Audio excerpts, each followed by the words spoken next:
cái nghề lộn của bố mẹ chú để lại cho chú sẽ làm theo đúng lời thề bất tử của bố chú, phải giữ bằng được. Người ta mua công thức nhưng chú bảo chú không bán, có giả như nào không bán.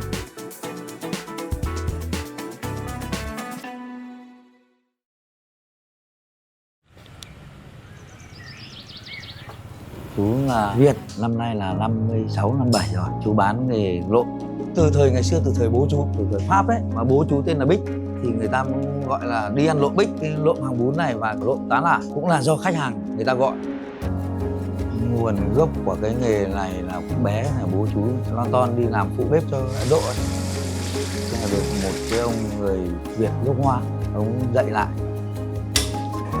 Năm 92, lúc bố chú già yếu thì chú bảo là bố ơi, bây giờ con hỏi thật, tiền với vàng bố để chỗ nào? Ông già bảo đấy, bố mới để cho mày 2 cái rổ đấy, tiền với vàng đấy, bới ra mà ăn. Bí quyết cho bố chú để lại hết. Cho nên là nhiều như ngày xưa ấy, bảo bố chú bán lại bản quyền. Nhưng lúc đấy bố chú bảo là bố chú không bán, cho con chung bố chú sống. Bố chú bảo là con phải làm, cứ làm đi. Và dạy cho chú làm là phải đúng chuẩn, mà phải giữ đúng hương vị như của bố chú ngày xưa.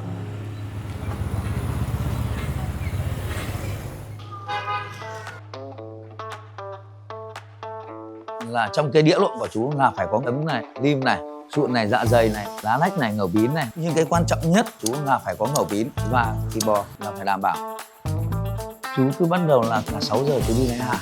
Yếu tố chọn nguyên liệu là phải tươi, ngon, không bị gây của mùi bò. Cái cơ bản nhất là chỉ dùng mỗi thế.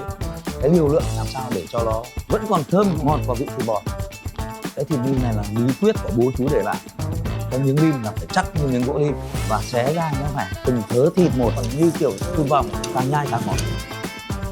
Tầm nước vào thôi, không chỉ chín, không thịt thì nó sẽ là thẩm thấu vào mà nó giữ được độ ngọt của miếng thịt. Xong làm khô lên. Cái bản thân cái miếng thịt bò khi khô lên là rang đã đen như thế rồi. Và ngầu bín là cứ làm là phải vừa tới để bây giờ tuổi trẻ bọn con răng yếu, nhiều lúc nhiều đứa chúng mày ăn coi như vậy nhai hơi cứng một tí là kêu loạn lên. Luôn là sinh dục của con bò đấy. Hôm có thằng khách hàng chú không nói sai, chú xin lỗi con tí, nó bảo bố thì bố cho con 100.000 tán à, nhưng bố phải cho con cái đồ do mày nói nhá, không có lại bảo thằng nào nó quay trộm tao, lại bảo thằng chủ quán nói thì chết tao luôn. Nhận là do bố chú phát minh ra, nó viên tỏi ta ngày xưa đấy.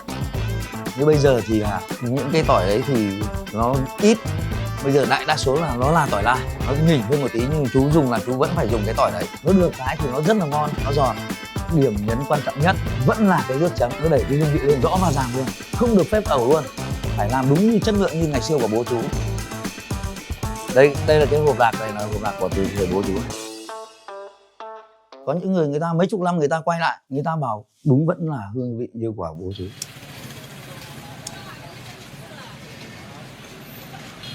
Chú từ ngày xưa bố mẹ chú cũng không có biển hiệu mà khách vẫn phải mò đến. Chú ngày xưa cũng không có biển hiệu, không có cái gì mà chú cứ theo đúng của bố mẹ chú, là không cần biển hiệu mà mình dám tin phiên bản thân mình làm chất lượng, người ta ăn được, người ta chấp nhận được thì tự khách người ta giới thiệu. Thì mình cũng phải coi như vậy là cẩn thận như thế nào như thế mà mình cũng ăn thì mình yên tâm. Nhưng miễn làm sao khách ăn hỏi ngon không, có ngon là được. Có những người vào chú cho cháu một đĩa tá là full topping, 2 lộn full topping, chú bảo con lại các ông các bà ăn làm sao được hết. Nó bảo chú buồn cười, cháu hô mà bảo mày hô tao không bán.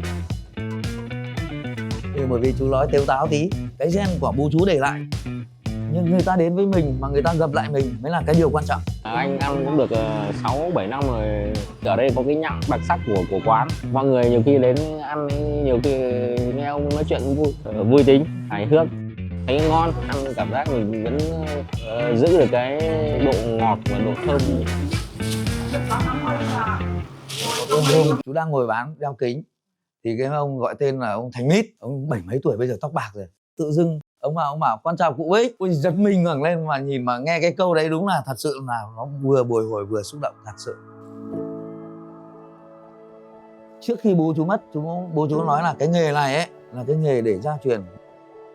Thì bố chú bảo là cố mà giữ lấy con ạ, để mà sống, còn như thế nào cũng không được bán. Thì chú sẽ làm theo đúng lời thề bất tử của bố chú, phải giữ bằng được, chỉ để cho các con mình sống. Từ bố mẹ chú đến các anh chú cũng sống về cái nghề lộn này, nó nuôi toàn bộ gia đình nhà chú. Khi bố chú đã nói rồi là tất cả con cố gắng lên, con khéo bới là con sẽ đủ ăn, cố giữ được cái thương hiệu để vượt qua, dù có thế nào phải có sự kiên trì và sự yêu nghề. Kể cả những lúc va vấp, những lúc mà xã hội người ta thay đổi vẫn phải kiên trì. Ngày xưa ấy thì là bố chú đi bán lộn từ lúc mà chỉ nói chung là mười mấy tuổi đã đi bán rồi. Bố chú đi bán cắp cái hòm đấy, đến về sau nữa là đẩy xe. Nhiều hôm thấy bố già rồi đẩy cái xe lên dốc 310 nó trơn trượt chân ngã xong lại đẩy. Bố chú là người rất giỏi, một cái cần câu mà nuôi 8-9 người con luôn. Chú rất tự hào về bố mẹ chú. Bố chú là quá yêu nghề luôn, cũng như chú bây giờ. Cho nên là chú rất khoan là chú sẽ làm theo những lời của bố chú, một lời hứa luôn. Em bây giờ em phụ bố tính đến năm bây giờ là cũng được phải tầm 6-7 năm rồi. Bố tớ là một người thực sự nói là rất là chăm chỉ, rất chăm chỉ. Phải tâm huyết thì qua bao nhiêu thời gian như thế, từ mấy chục năm nay mới giữ được cái nghề, qua bao nhiêu biến cố của cái thời gian ấy. Tất nhiên có thương chứ ạ. Thương thì bây giờ em mới đi nối nghiệp tiếp theo, nối nghiệp bố với cả đi phụ bố. Chú mong thì bây giờ các con chú bây giờ đây này, tức là nhớ cái tâm huyết và cái sự yêu nghề nó làm thành chú, để ít nữa mình về già mình lại giống bố mình thôi. Cuộc đời nó là cái nghề gia truyền, bởi vì nó là cái cuộc sống chính của mình và cái yêu nghề của chú.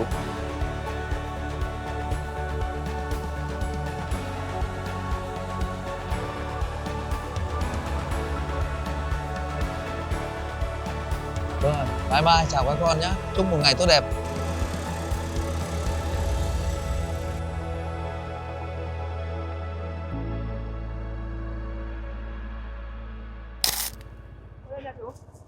Lên đây. Ui. Đây hàng bún này hàng quen của chú đấy, mà cũng có tí dây dưa người nhà với nhau đấy. Có tí dây dưa thông gia với cả em vợ chú. Xem trên phòng thờ bố mẹ chú. Đấy hả, chú cho cháu xem lại mấy cái đồ của, có một cái kéo là 38 từ năm cái gen của bố chú để lại cho chú. Cái gì đây em ơi, tắt bếp đi em ơi, tắt bếp. Đấy, cứ pha như này để nó giữ nóng, cứ pha bên kia trời mùa này tí nguội không ăn thua gì cả. Anh kia có vợ chưa? Con trưởng. Đấy, còn trẻ toàn đạp xích lô, chiều chở mẹ đi, ông tối chở mẹ về. Thế vẫn có người yêu, vẫn lấy được vợ. Nhưng chú với cô đến bây giờ là 30 mấy năm nhưng chưa tát vợ cái nào, còn không dám cãi nữa luôn.